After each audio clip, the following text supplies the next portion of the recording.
today's topic would be self-development.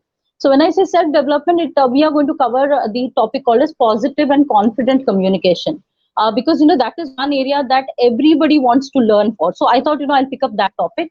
And to do that, what you need is you need a pen and a pen and a notepad. So please be ready with your notepad and pen, so that in between we have certain exercises. We'll give you some exercises. You can do that as well, and you can reconnect when we have the debriefing session. All right. So assuming that you have a notepad and a pen, we're going to start off. So again, welcome everyone. So the topic today we're going to talk about is positive communication and positive mindset. When I talk about positive communication and mindset, there is one quote that that is very close to my heart. Zig Ziglar once quoted that people will definitely listen to you if they like you, but if they trust you, they will do business with you. So that's something which is a key area. So to start with, hang on, I'll just quickly close something. So to start with, I'd like to understand one thing, that when it comes to being credible or being trustworthy, what are those parameters which makes us trustworthy? So I was reading one book, which was a wonderful book called Speed of Trust. You all are aware of Stephen Covey. So in Speed of Trust, the book says that there are two parameters on the basis of which people consider people as trustworthy. So a person can be credit worthy or trustworthy on two parameters. The first parameter is character, and the second parameter is competent, right? So when I talk about character, character is a combination of all different traits. A person may be honesty is one trait that that builds a strong character. A person may be kind, integrity, ethical. So it totally depends upon the company's vision and mission statements. If you are a person who has some positive characteristic traits that the other person can find it very relevant to his work scenario, he will definitely connect. So one is character. And how about competent? Now, when I talk about competent is nothing but do you have the right kind of skill set? Do you have the right kind of knowledge to do a particular job? So that's what competent is all about. So there are two key parameters. If you want, you can note it down. So there are two key parameters which makes a person trustworthy, right? The first is character and the second is competent. So I'd like to repeat it. When I talk about character, it is very simple. Do you have the right kind of attitude to do a particular job, right? And the competent parameter is nothing but do you have the right kind of skill set, right? The relevant key skills that is required to do a particular job. So the second parameter is something which everybody strives to do. So now what I'd like to do one quick activity with you. What we do is I want to understand what do you think, how do you think that a person is really competent? How do you gauge that a person is really competent in this particular field? To make this question really easy, what I'll do is I'll give you 4 key parameters. What do you think that out of these 4 parameters, what are the 2 parameters which are really influential when it comes to being competent? Now, what is competent? Competent means that I have the right kind of skill set, I have the relevant knowledge, right? And I am expert in my field, right? So do I have the right kind of skills? So there is a principle called as CASH principle. Now this is spelled as K, A, S and H, right? So there's a principle called as CASH principle. K stands for knowledge, A stands for attitude, S stands for skills, and H stands for habit. Now the question to everyone is, what you can do is you can just text it in your chat column and just message it. Only 2 pointers. Which point do you think is the most important, most influential point? Is it knowledge? Is it attitude? Is it skills or habit that helps you to gauge a person's competence? So how do you understand a person is highly competent in his job? Is it on the basis of knowledge, attitude, skills, or habit? So I'm going to give you 30 seconds now. And in this 30 seconds, I want everyone to just write down it. If you cannot find it, if people who are not that tech savvy, what you can do is you can just quickly write it down on your notepad. And when we quickly debrief, you can understand it. Okay. So I'm going to give you 30 seconds. What do you think is the key skill? 2 key pointers, key influential pointers that makes a person highly competent in his job. And your time starts now.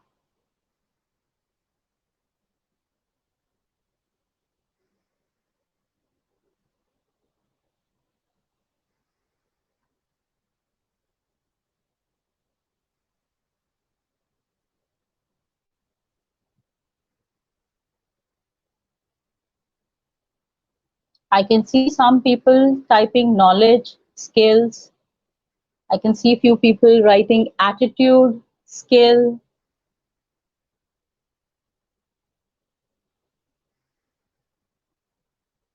Okay, still 15 seconds to go and I'm going to start. All right, I'm getting mixed responses. I can see a lot of people have written knowledge, right? And a lot of people have written attitude. And very few people have written skills and very less for habits. Let me tell you something. There are two key influential points which are really important, which will help you to understand whether a person is competent in his field. The 2 points are, see, yes, knowledge is important, skills is important, but the most influential point is attitude and habit. Right now, we all know that when it comes to knowledge and skill set. Now, I've been an HR myself some 18 years ago when I started my career as an HR.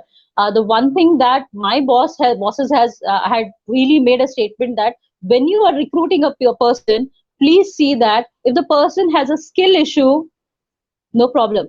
But if the person has a will issue, please do not recruit such person, right? So अगर skill issue है तो चलेगा. Why चलेगा? Because you always have people around you to help you. If you're not good at particular skill set, you have your trainers, you have your mentors, you have your seniors who will always help you, who will always guide you. Along the way, with experience also, you will learn certain things. So skill is something which you can acquire along the way. Knowledge is something which you can acquire, which you maybe probably you have acquired through your academic or through your training programs. But there are two things which you cannot acquire, which you cannot keep up with. One is the attitude and the habit. So if you have the right kind of attitude, if you have the right kind of habit, even though if you do not have the knowledge right now, even if you do not have the skill set right now, you have that open mindset to learn right things, right kind of skills, and you will definitely grow. If not on an immediate basis, but slowly and gradually you'll go, and you'll definitely maintain that pace. So that's why it is really important to have a right kind of attitude and habit. Now when I talk about attitude and habit, attitude means do you have the right kind of tendency. Okay, in Hindi it is said that aapki sahi soch, right? So if do you have the right kind of tendency, to tendency towards looking at a particular situation, that is what attitude defines. If I generally want to talk about attitude, we also have heard a lot of things about positive attitude and negative attitude. But what I'll say is, it is not about positive attitude or negative attitude. It is about having the right attitude, right? So, what is positive attitude? What is negative attitude? There has been so many articles about positive and negative attitude. Now, here's what I can give you through one small example. Now, when I talk about attitude programs, or when we talk about habit module also, a lot of people attend training programs. Okay, there are a lot of knowledge sharing that happens in training programs. Now today also there are so many webinars that is going on. Many people may go through multiple webinars since it is free, right? But then very few people will go back and implement those knowledge and skill set in their workplace, right? So that requires the right kind of attitude, right? And apart from that, you will implement it, and you will implement it continuously. And once you implement it continuously, it becomes a habit. So you're more disciplined in that, right? So those two aspects will definitely help you to create a strong persona. Now, if I talk about attitude and habit, like I said in the earlier part, that character and competence is something which is really important if you want to build trust. Now, why do you think I want to build trust in the current scenario? Because see, trust is the basis of everything today. Trust, if I have self trust, I'll be more confident in presenting myself, right? If I have trust, then probably I'll build good relationships, right? And trust is the basis of everything. Look at employer employee relationship also. Most business deals are done because of trust. Most customers will buy a product because they trust what they see, right? And that's how we get so much of influence. We get so much influence by advertising and marketing. So trust is the basis of everything. So if you have these four parameters: knowledge, attitude, habits, and skills, right? So attitude and habit is something which you should look for. So if you are learning the program today, attending the 30 minutes program, make sure that going back, you will implement the learnings slowly and gradually. I'm not saying that you can implement it right away, But slowly and gradually, whatever hits you, you should start with that. Now let's start with the with our next segment. We're going to talk about two things. How do you become more confident? How do you become more competent? There was a theory some 50 years ago which said that there are three key elements, which makes a person look more competent. The first element he called it as visual. The second element he called it as vocal, and the third element he called it as verbal. So Albert Mehrabian, some 50 years ago, came with a concept called as three V's. Now, this is a concept which is done in all the training programs, and that is a basis of communication training, personality development, competency mapping, and everyone. So he says that visual, vocal, and verbal, these are the three key elements that makes a person highly competent. Now, out of these pointers, visual and vocal is something which is highly influential. Visual meaning how you present yourself. Vocal means how you speak, the tone of your voice, and verbal means what is the choice of words you make. The verbal is nothing but the message that you are delivering. So out of these three pointers, he says that 80% of the time, how you present and how you speak, that creates an impact. That's why most of the times you'll see that Modi has become the most influential orator. When Modi comes to the screen, people are glued to the television. They want to look at him because of he has a very open-ended, he has a very open body language. He is very confident. So ideally, people are definitely influenced by presentation.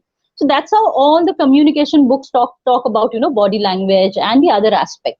But here's the gist. Now, there are many times I do a lot of coaching programs, and most of the times I've come across politicians also who come to me and say that if I give my presentation like this, pointing fingers, if I use these open palms, and if I talk like this, will I look confident? So my a quick answer to them is, if you are confident inside, those gestures will naturally come, right? You don't have to buy hard those body language. You don't have to mug up those answers. That will come out naturally. So what you need to do is, there are two things that happens when it comes to training programs. But most of the programs will talk about how do you present yourself. But naturally, you should always focus on your inner communication first. So we all, for example, we all know that attitude is really important, right? Positive attitude is something which is really important, especially in the lockdown series, where people are so scared about, they have so much of insecurities about whether I'll be able to continue my job, or what kind of deductions are going to happen in my salary. These uncertainties over them, right? So it is very easy to lose confidence. But you have to understand that if your inner communication is strong, absolutely, you don't have to absolutely worry about the outer communication part. You really don't have to understand those concepts like body language and everything. It will completely come naturally. Okay, so 80% of the time we're talking to ourselves. So when it comes to inner communication, what are we working on? We need to work on our self belief.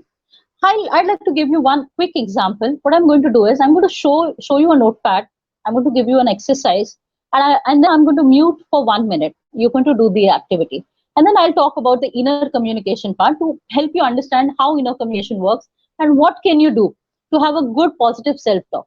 Let's understand this. I'm going to give you one exercise. Look at the notepad here. I hope you can. Okay, so you have to draw 9 dots like this. Okay,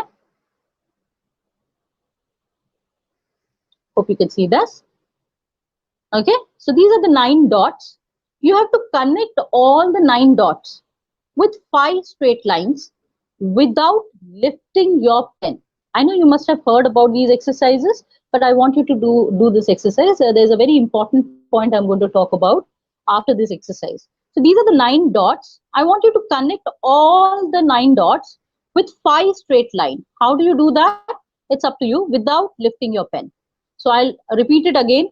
These are the 9 dots. Draw 9 dots in your paper. Join all the 9 dots with 5 straight lines without lifting your pen. And now your time starts now. I'll give you 1 minute's time for this, and then we will, again discuss about the same.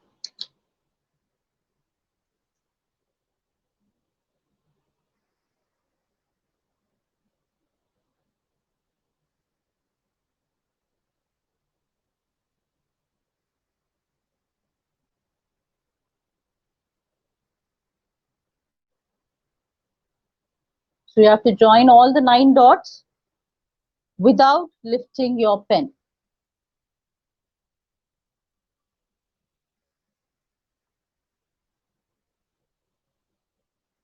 With 5 straight lines. So there goes your 20 seconds.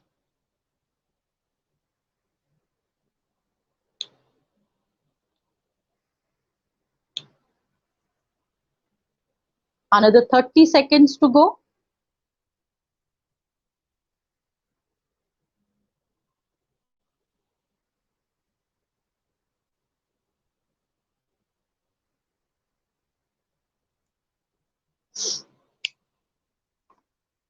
Twenty seconds to go.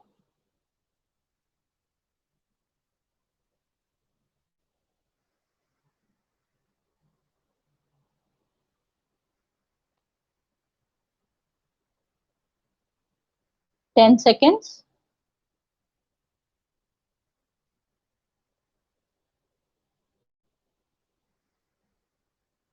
Okay, I can see a lot of people saying done.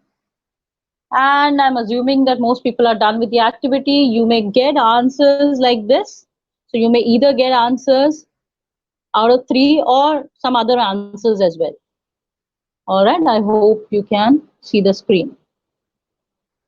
All right, the answer is right. Now I'd like to give you one more activity. Another 30 seconds to go, and you have to come out with one more exercise. Now what you have to do is, you have to join all the 9 dots. Again, you're going to do the same activity. Draw 9 dots in your notepad, and you have to join these 9 dots, this time with 4 straight lines. Okay? You have to join all the 9 dots with 4 straight lines without lifting your pen. Okay, and I'll give you another 40 seconds to go. I can be generous. I can give you 40 seconds. Let's see if you can do it. So I'm going to repeat it. Join all the 9 dots with 4 straight lines without lifting your pen. There you go. The time starts now.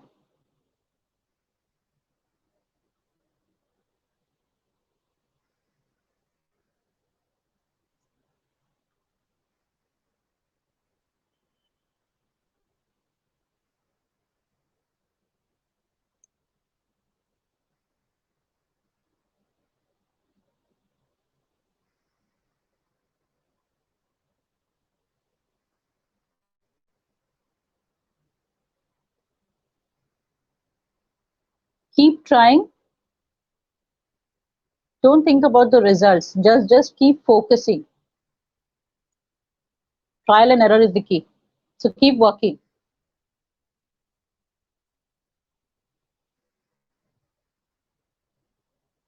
Okay, I can't see anyone saying done in the chat. Still working.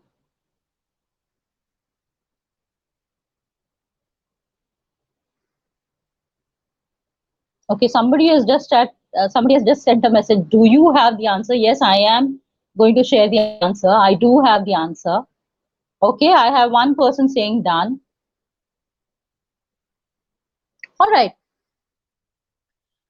For those who are still trying, I'll just share the answer. For those who already have the answer, congratulations. See, this is one of the answer that I'm going to share. There are hundreds of ways, hundreds, probably thousands of ways in which you can derive the answer. This is one answer. One is go down, sing this 1, okay, 2, 3, and then 4. I can probably show it again on a fresh page.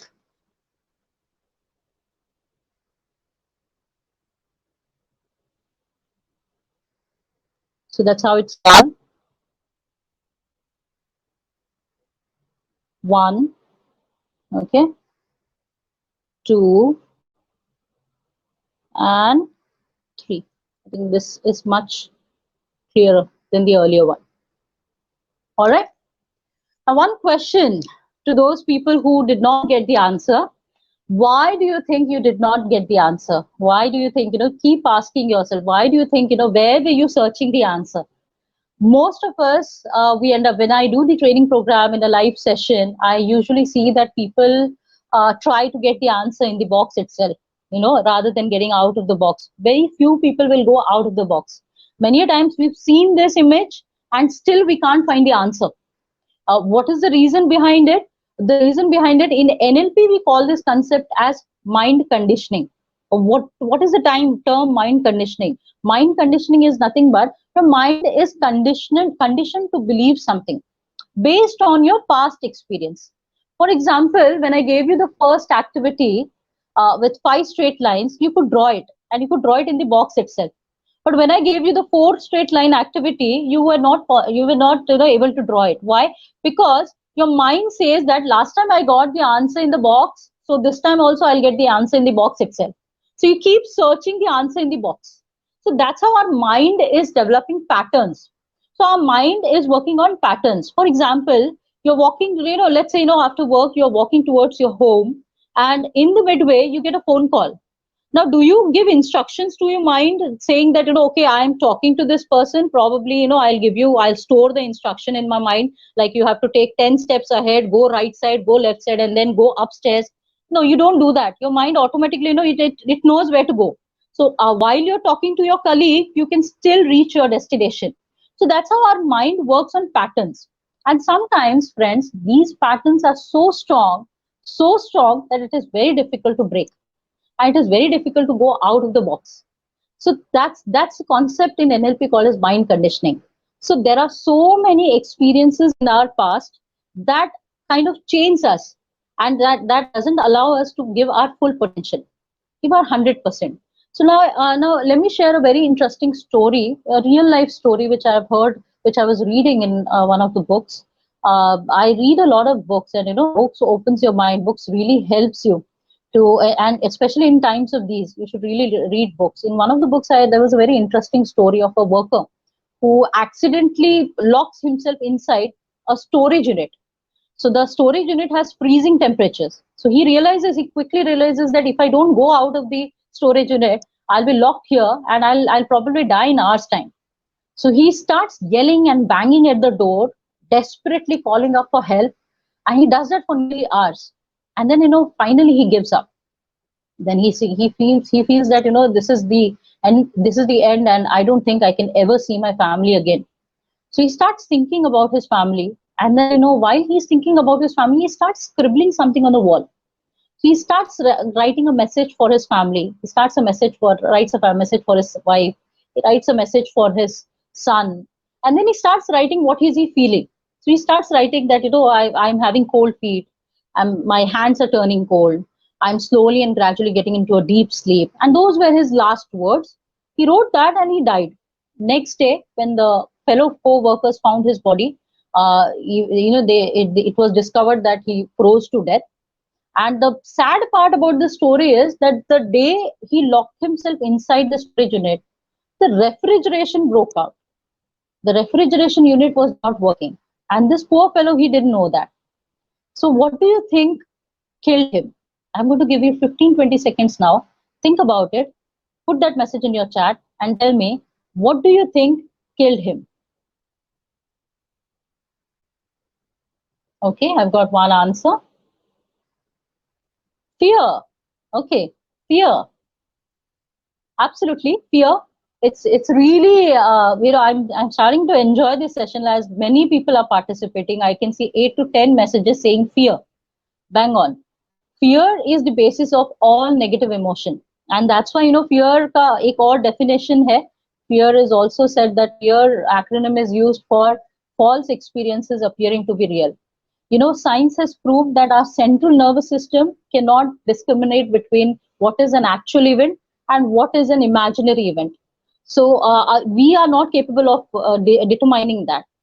That's where our major problems come around fear. Fear is a basis of all negative emotion. If you come across a person who is really aggressive, even there you can say that fear is the cause of that emotion as well. Why? Because an aggressive person wants to be authoritative. He wants to be right all the time, and that's where he feels and he craves for that authority, and he's always afraid of losing that authority.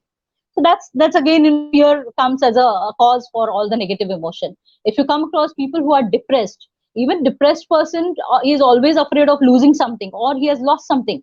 He's always afraid of uncertainties. So that again is a negative emotion, a cause for negative emotion. If you come across people who have low self-esteem, again, fear is a key element for them. Fear is a cause for them. Why? Because people always are afraid that, let's say, if a person is very much afraid of presentation, he'll always fear that I may fumble in the midway. So usually, if you look at all the aspects of negative emotion, fear is the cause behind all the negative emotions. There are other emotions as well, but fear plays a major role, right? So if I talk about self-limiting beliefs, self-limiting belief is nothing but what kind of self-belief you instill every day, what kind of garbage you instill inside your head, that will determine what kind of persona you will become. Now look at this, a lockdown series, lockdown in this lockdown scenario, there is a whole chunk of people who are afraid, who are scared of the uncertainties, and there is a smaller amount segment of people who are actually waiting for new opportunities. These adversities have also opened up a lot of opportunities for a lot of people. Now look at me. I used to travel like 2 hours, 3 hours for training programs. Now I can very much comfortably sit in my room and give webinars, do webinars for 10 days and 15 days. So that's one opportunity that has opened up for training segment as well. And there are a lot of opportunities that is going to open up in the month of June, July, in the upcoming segments as well. But to see that, you need to have that positive self-belief. So that self-belief has to come within. And what blocks the self-limiting self-belief is nothing but fear. So we all know that we need to become more positive, right? But to become positive, what you need to do is you need to break that self-limiting belief. You need to come out of that box. Once you are out of that box, then you can probably think positive about it. So I know, most people, when I talk about positive attitude, that's why, I have started using the term as right attitude rather than using positive attitude. Because most people say that we know that we need to be positive, but I don't know how to become positive. So that's where NLP concepts will help you. NLP has some practical exercises, some practical sessions, and there are a lot of coaching segment which will help you on a one-on-one also, and group coaching helps you to do certain exercises. Now the kind of exercise we did today is just to make you understand what are the concept, what is the key concept. What do you mean by NLP? NLP is nothing but neuro linguistic programming. Now how does it help you? Neuro is nothing but the neurons, the thinking process, okay? And programming is nothing but what kind of patterns you carry. Do you carry self-limiting beliefs, or do you carry negative beliefs, or positive beliefs?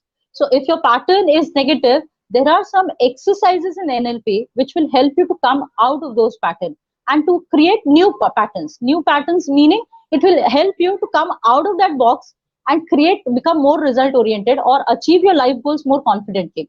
So whatever your life goal is, there are some customized NLP concepts, NLP exercises that will help you to come out of it. Now, there is, in a half an hour's program, it is very difficult to talk about all the exercises in detail. But in today's session, I wanted to make sure that I not only talk about the basics of NLP, but I also give you some tips. So here's 2 tips that I'm going to give you. As most people will say that, I know that we need to be positive, but I don't know how, right? The first and foremost thing you need to do is you need to have positive association. Your associations will matter. What kind of association you are into, that will definitely that will definitely develop your personality. So if you have negative association, for example, in the lockdown, let's say if you are continuously reading articles or continuously glued to the television and going through all the negative news, what will happen is you will definitely be a little negative about the uncertainties, or you will definitely think about the uncertainties that is going to have, and there are a lot of negativities that may crop up. But if a positive association would be, how do you utilize that time? Every day when you wake up, you should ask yourself this question: what is the best use of my time today? How can I utilize it? For example, when the lockdown happened, I started thinking, what are those challenges I had when I was working? The biggest challenge was I could not find time for reading. So I had a few good library. I have become a collector rather than, reader. So I started reading books. So that's something which I felt that, which is very much needed. And probably how do you utilize it? I started upgrading my skill set. So ask yourself one question: how do you think you can use these free time? How can I best utilize this time? So maybe connect with positive people so that you can explore those opportunities. So if you're connecting with positive people, positive association will definitely lead to positive thinking. The second tip that I'm going to help you with is there's one small activity that can help you to become a little balanced and bring that harmony, especially in the lockdown period. It's very easy to come, to have those negative emotions. What you can do is you can do this activity in the morning, and whenever you feel that you're afraid or you're scared, and you can do it in the evening. See, it really matters the first thought that you have in the morning and the last thought that you have in the evening, or at night while sleeping. That will determine how positive or how negative your personality will become. So what you can do is you can take it as an exercise, and or you can do it across. Make sure that there's nobody in the room. You're sitting alone. Sit straight. Keep your body erect. Okay. Keep your neck erect. Be relaxed, completely relaxed. I want you to take few deep breaths and exhale. I want you to close your eyes. I want you to say yes when you are ready. I want you to see that in chat. I'm going to extend this session for 5 more minutes since people has have start have really started late. So I'm going to extend this session for 5 minutes, and then I'll allow you 5 minutes for questions and concerns. Okay. So I want you to be ready. Sit erect. Sit straight. Close your eyes and take few breaths. Now take deep breaths and exhale. Again, take a long breath and exhale. Now I want you to place your right thumb on your right nostril. Okay, just place your right thumb on your right nostril. I first want you to experience this, and then I will explain it. Okay, close your eyes and just inhale from your left nostril and exhale from your left nostril. Okay, and listen to my instructions. Inhale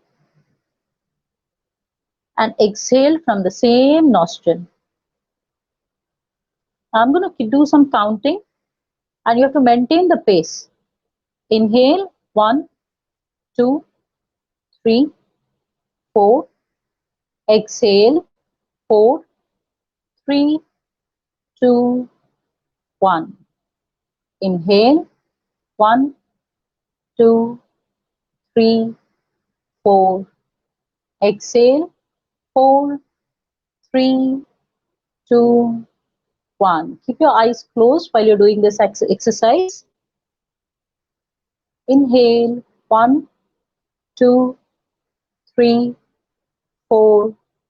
Exhale 4, 3, 2, 1. Inhale 1, 2, 3, 4.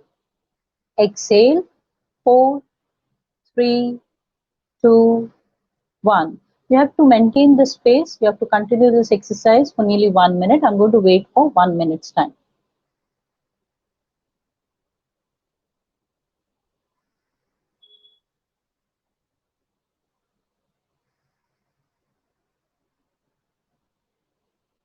Take care that your breathing is slow and deep. Very slowly and gradually you have to inhale. And very slowly and gradually you will exhale. धीरे धीरे लंबी गहरी सांस ले और बेहद धीरे धीरे लंबी गहरी सांस छोड़े. Keep breathing. Very slowly and gradually breathe. Very slowly and gradually exhale.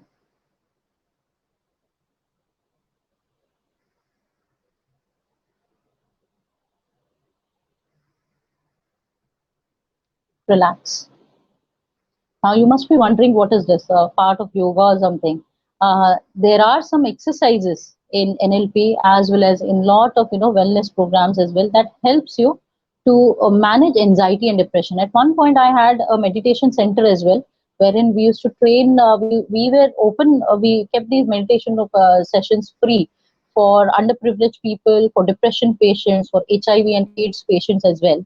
And what we have seen is that this particular exercise, this definitely helps you to keep that balance and harmony. Whenever you have anxiety, or even depression patients can do that.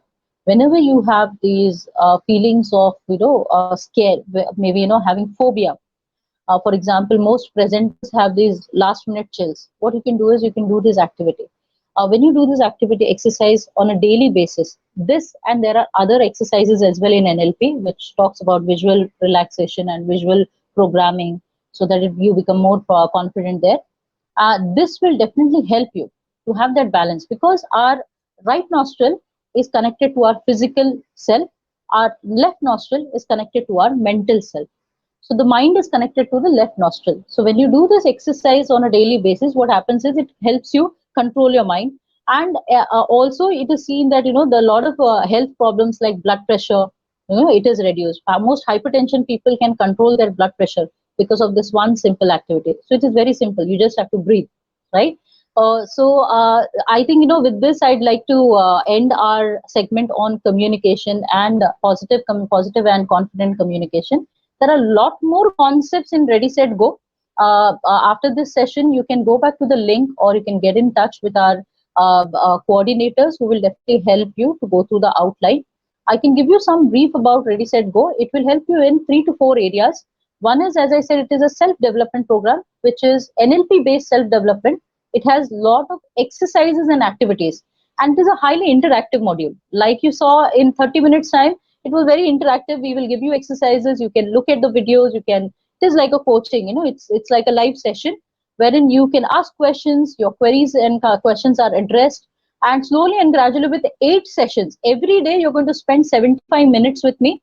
And in this 75 minutes, in 1 hour's time, we're going to do the session, and last 15 minutes, we're going to have address question and concern. Apart from that, you're going to get PPTs, you're going to get a participant manual, you're going to get assessments. I'm also a graphologist. So what we do is you have self-assessment, wherein you can get an assessment. Psychometric tools are available, wherein your assessments are done. You are you're made aware of your strengths, challenges, and how to overcome those challenges through NLP exercises. Bonus, we have 3 topics. The 3 topics are, since I'm a veteran in the topic of personal development, so I have done a lot of training programs on communication and interpersonal skills. And my key skills kit also works around relationship management. So I have trained around 10,000 people, for 10,000 people of corporates, which includes Siemens, L&T, and HPCL, BASF, and a lot more companies, some 52 clients. And I have also helped 5,000 students across Maharashtra and Karnataka on confidence building coaching programs as well. So which includes engineering and MBA colleges as well. So these are customized modules. So the 3 modules that we are going to cover in this module is building communication excellence. The next module is art of persuasive presentation skills, art of persuasion, how to influence people. And the third part that we're going to cover in this module is how do you become an effective public speaker.